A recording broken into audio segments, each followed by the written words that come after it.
what community, what love, what looking out for each other looks like. Who is continuously pushing us to reimagine not only the society, but ourselves, right? We can't build a new world unless we're willing to look at ourselves and examine what we need to change in ourselves as well. And one of the folks who helps us do that constantly, our loved one, our sibling. Give it up for Future!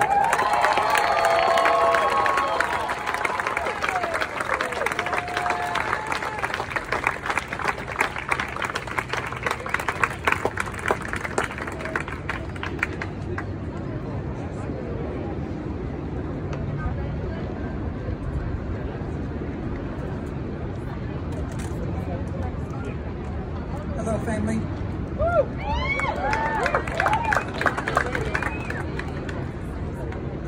In 2018, the results from a test came in.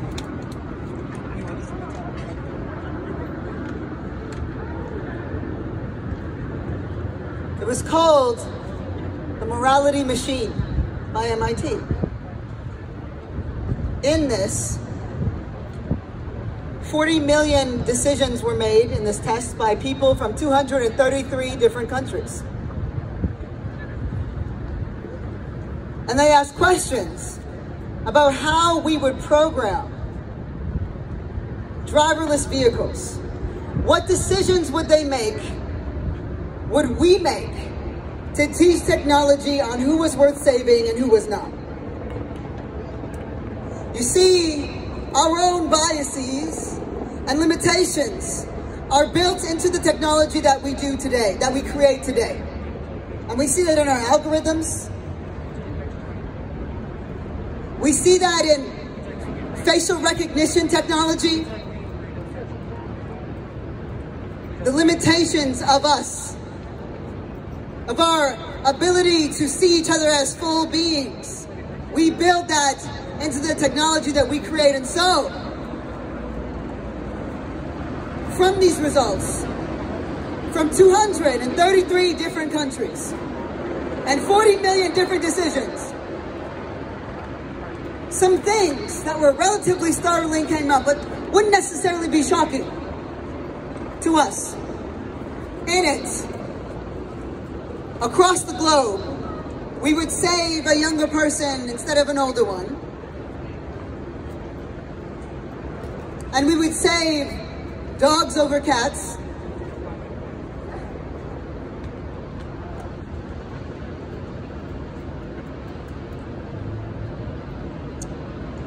But what was really interesting is, of course, they wouldn't ask questions that centered around race.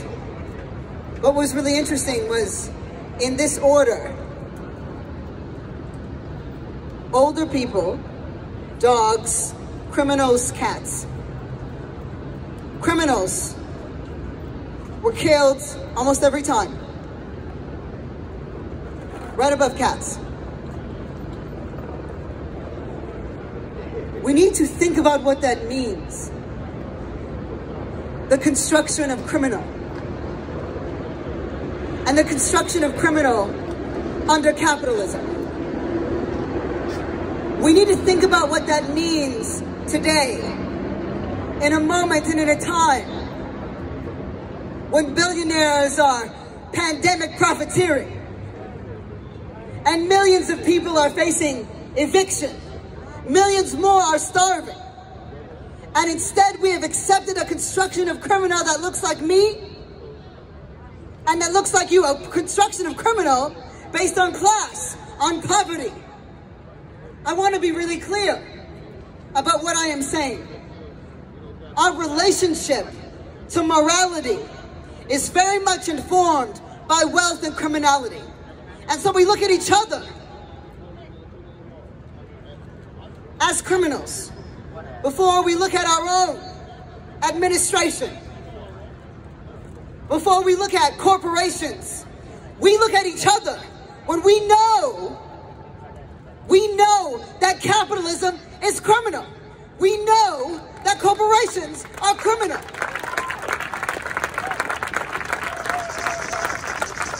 There is something deeply disturbing in that while we debate morality, oh, and aren't we just, on who is allowed to be prayed for and who is not, on who should be spared and who shouldn't.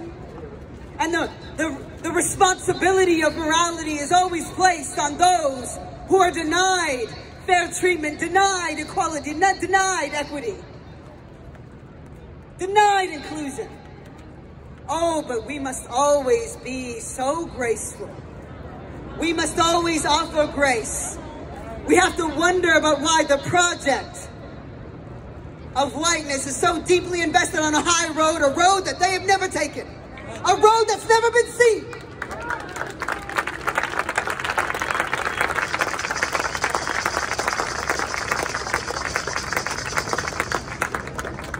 Across the globe, we all agree that criminals don't deserve life, despite the fact that we know that criminality is informed by class and informed by color. Not about morality, not about justice, not about ethics. Class and color, that's it. What does that say about how pervasive that is? How much work, how much money had to go in to make us believe lies about each other? So that we are looking at each other instead of looking up at the power structures that inform our relationship to each other.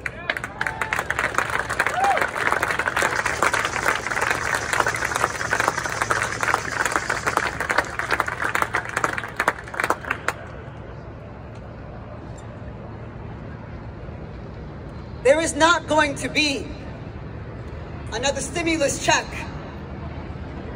before the presidential election. People in this country, working class people and poor people, are not worth it to this administration or to Congress to see a decision through. Chuck Schumer and our so-called champions have failed to do any and everything that they can do to stop the nomination, or rather, the confirmation coming up at the end of the month.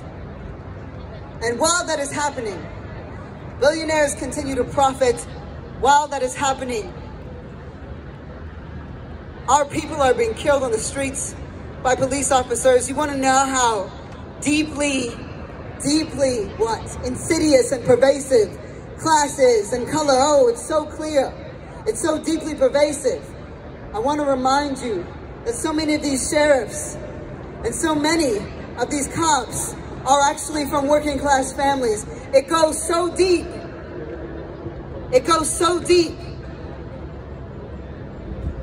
that they would position themselves in proximity to power that they'll never have and that they'll never own. And look at you and look at me as monsters instead of the corporations that would keep people in poverty, that would poison water, that would further build and develop technologies that rend us skin from sinew to make a buck.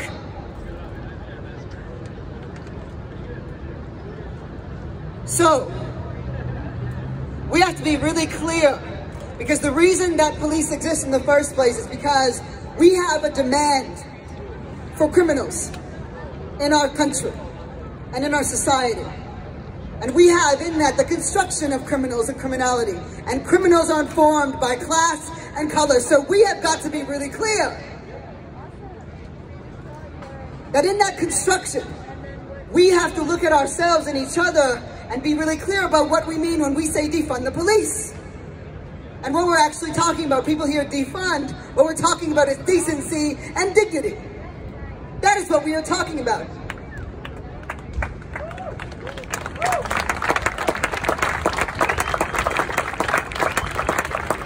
Because the answer to these class and color issues has been to throw cops at it. And we have settled for that. The time when the Democratic Party changed to a place where they can never come back from when they became centrist and then moved ever right was around the Clinton administration when they decided that they were going to be tougher on crime than the Republican Party would be. And that was the only way that they could win. The construction of criminality, and it led to a betrayal that we have never recovered from, decades and decades more. A skyrocketing of criminals, and yet crime doesn't go up. You see, when it's built around economies, you create a demand. You build beds in prisons based on test scores. You create a demand. It's not about whether crime exists. They need the construction of criminals. And you need only look to class and color to provide an endless supply of criminals. And we have accepted that for too long. And I want to be really clear. If this moment has brought home anything, it is that we refuse to accept it any longer. And when I say we, I mean every one of us who would identify across the political left. We are done with half measures, half answers, and resolutions. We don't want resolution, we want revolution.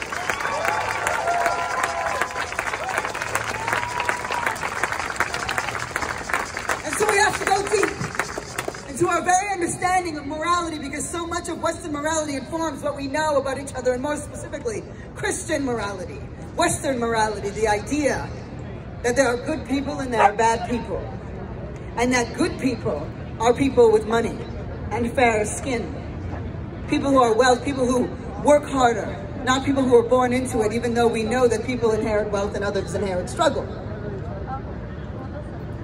But we've got to ask ourselves, what else do they inherit? They inherit apathy. They inherit division, because that is what class is informed by. Some will betray the system that they were born into, because that is what the betrayal of the project of whiteness entails. You must turn your eyes away from comfort, because comfort leads to moral decay. And some of them find themselves on the streets with us. And there are those of us who inherited struggle and would seek out those comforts, like cops and sheriffs. Even if it means succumbing to a kind of moral apathy, a moral decay, even if it means standing on the necks and the backs and the bodies of people who look like me and people who look like you. Because remember that criminality has nothing to do with morality. Criminality is built on class and color. And we would throw people away the minute that we decide that they are criminal. And the only reason that cops exist in the first place is to deal with those who are criminal. And I want to be really clear. We got to be really clear about what is criminal today. Criminal today is being a part of the radical left. Criminal today is fighting back against police brutality. Criminal today means fighting for bread on people's tables. Criminal today means fighting against the eviction of poor people. Criminal today means trying to fund schools and defund the police and healthcare. Oh, we are hungry, and we are hungry for justice. Let's be really clear that in this system, in this society, we are all criminal, and that our heroes who had courage were criminal too. There isn't a single person that we look up to, a single ancestor that we wouldn't uphold, that we wouldn't lift up, that wasn't a criminal. Fighting against the status quo makes you a criminal. So we have got to fight back against this idea that criminals are worth less than we are, that we would avert our eyes from those who are in pain, from those who have been rejected from society, because we are here, because we have been rejected from society. And so we are claiming each other. We are claiming courage. We are claiming conviction. We are fighting class. We are fighting capitalism. We are fighting corporations. In the absence of true leadership in our Congress, we will have courage.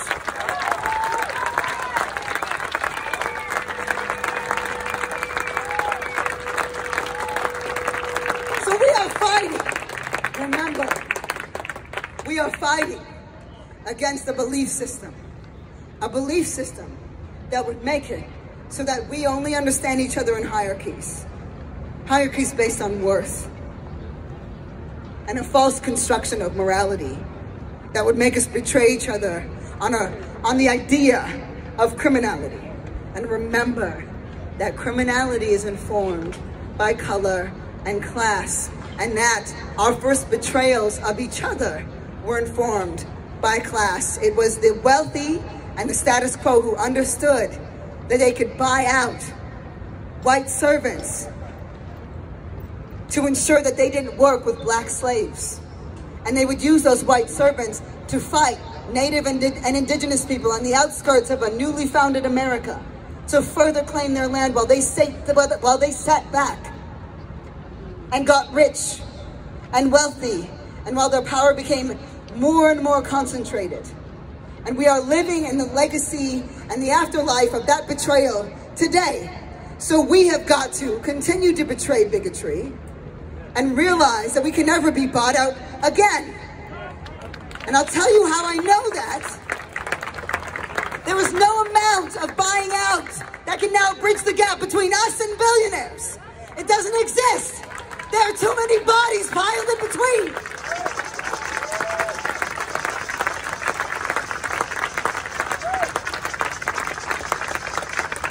Oh, but I'll tell you this. They thought that they were building a grave for us. No, we were building a trench. And we're ready now. We are done. We are done with half measures, half solutions, half loves. We will not accept resolutions. We want revolution. So be clear about what fight this is. No matter who gets confirmed, we will vote because we understand what we are up against, and we will cut off the head on the beast of bigotry. But then we have to deal with the body. And we will. And that means that we have to let go of the teachings of a system that would make us look at each other as less. It means that we have to free ourselves and liberate ourselves from teachings that had nothing to do with who we are. Remember that the mind is the muscle of the soul, and to think for oneself and to be oneself and to see each other as we are, not as we were told we are. That is the holiest work that one could do. Never forget that this work that we're doing, the work of life-giving and life-protecting, is sacred work. It is sacred work. Let them call us criminals, because remember that the only people that ever changed a damn thing in this world, historically and today, were criminals according to the status quo. So let us be that thing. Black Lives Matter.